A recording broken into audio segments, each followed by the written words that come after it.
વ્યસ્ત છીએ કે માત્ર વ્યસ્ત દેખાઈએ છીએ? ઘણીવાર આપણે બધે કોમન ડાયલોગ મારતા હોઈએ છીએ, યાર સમય જ નથી મળ્યો. પણ શું સાચે સમય નથી મળ્યો કે આપણે વ્યસ્ત હોવાનો ઢોંગ કરીએ છીએ? નમસ્તે, હું સમીર જાદવ મણિનગર અમદાવાદથી ફરી આજે આપની સમક્ષ એક નવો વિષય લઈને આવ્યો છું. સવારે ઉઠતા વેજ જ દોડધામ શરૂ થઈ જાય છે. મોબાઈલ, સ્ક્રોલિંગ, કામ, મીટિંગ, સોશિયલ મીડિયા અને દિવસ પૂરો થઈ જાય છે. અને ફરી પાછું આપણે કહીએ છીએ, યાર આજે સમય જ ના મળ્યો.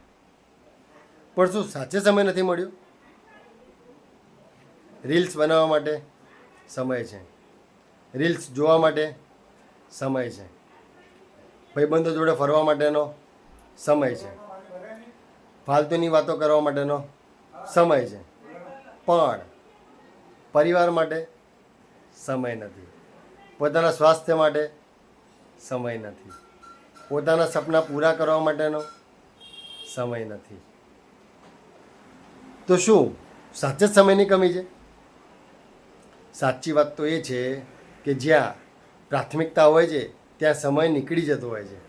માટે સમસ્યા સમયની નથી, પ્રાથમિકતાની છે.